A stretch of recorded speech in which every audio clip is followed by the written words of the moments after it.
sneezing, wheezing, everything in the newsroom. It's allergy season and we're all feeling it. Yeah, we're bringing in our own 9 Health expert for some more context on what you can do during allergy season. Dr. Payal Kohli, it is the season, truly. Is this about the time it always kind of starts up?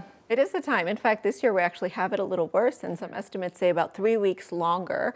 And that's because of some of the climate change we've seen. We've seen sort of this crazy weather, a lot of warm weather, a lot of rainfall more than expected, and that's really popping open and sort of aerosolizing a lot of that pollen. And the pollen is sort of multiplying a little bit more aggressively than usual. There's also some interesting science of something called botanical sexism, which is that when a lot of people are planting cities, they're planting more male trees rather than female because they give off less of those things that land up on the sidewalk.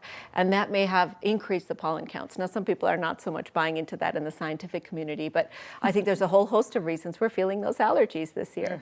Well, and the wind last week just blew it all up, That's in my right. opinion. But there are people that say, I've never had an allergy before, and then all of a sudden, what is going on? This is another phenomena. So when you think about allergies, it's the interplay of you as a human being and your predispositions, as well as your immune system and the environment. So there are a lot of people who have never had allergies in their life that can develop allergies in adulthood or adolescence, either because they change their environment, so they move to another state. For example, when I lived in Boston, I had a different set of allergies than I do here in Colorado, or because their immune system changes over time.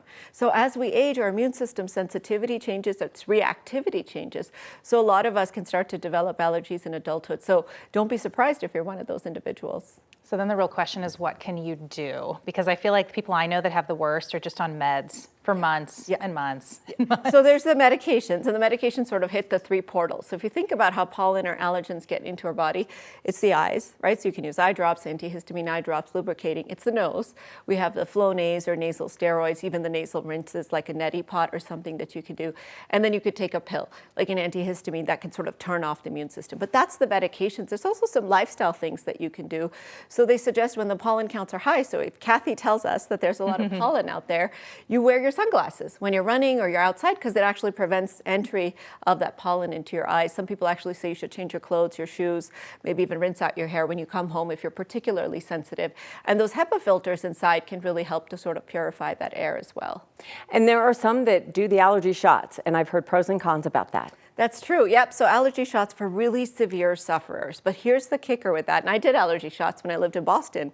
And they're painful. You have to go and get injected. And it's basically training your immune system to stop overreacting. Often you have to go like every week or 2 or something. It's a big time commitment. And then the minute you move to another state, it's a whole different environment. Because remember, it's the interplay of your immune system with the environment. So you really have to talk to your allergist about whether this makes sense for you. But, you know, for the longest time, we've thought allergies are completely benign and innocuous.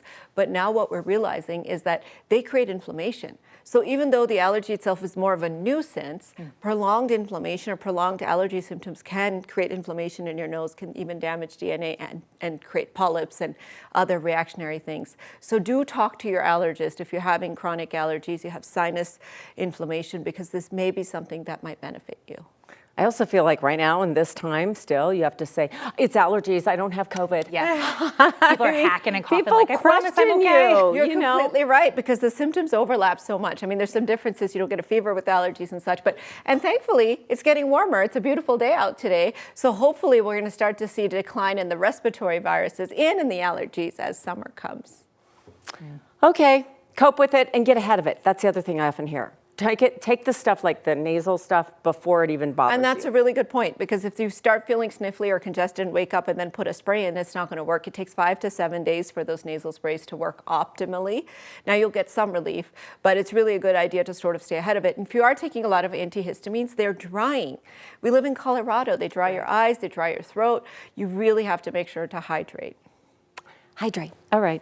Thank you, Dr. Kohli. Generally good advice, as always. Right? You can always find out anything and everything. By the way, she just won a big cardiology award. Congratulations. I know that too. From Dr. Kohli at 9news.com/Dr. Kohli. Just have